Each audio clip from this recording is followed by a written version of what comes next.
Slavni nepridiprav z imenom Corona je preprečil, da bi od blizu, se pravi izza volana, spoznali novega T-Rocka kabriolet. Avtom, ki bi moral pripeljati pomlad in poletje. Kakorkoli, gre za avto, ki izhaja iz športnega SUV-ja oziroma CUV-ja, a izgubil je zadnji par bočnih vrat in trdo streho nad glavo. Je pač tiste sorte avto, ki jih danes nasploh ni prav veliko na voljo, sploh v Volkswagenovem cenovnem nivoju. In seveda si Volkswagen ne dela utvar, prodajna pričakovanja so nizka. T-Rocka kabrioleta je pripeljal zgolj zato, ker ga lahko.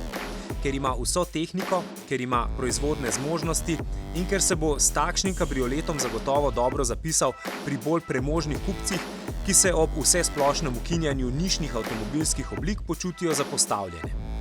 Seveda je novi kabriolet tehnično enak T-Rocku s 5 vrati, podatek, ki pa kaže tehnično ekspertizo Volkswagenovih inženirjev, je čas zlaganja strehe. V komaj 9 sekundah se ta SUV coupe spremeni v SUV kabriolet in to celo med počasno vožnjo.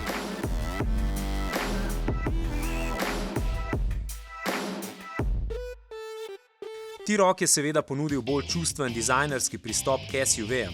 Še preden smo začeli govoriti o kupejevskih CUV-jih, a s svojo čustvenostjo je v resnici pustil prostor za manjšega, a sila prostornega SUV-ja T-Crossa. Spoznajte ga. Želite večjega? Bi Tuarega?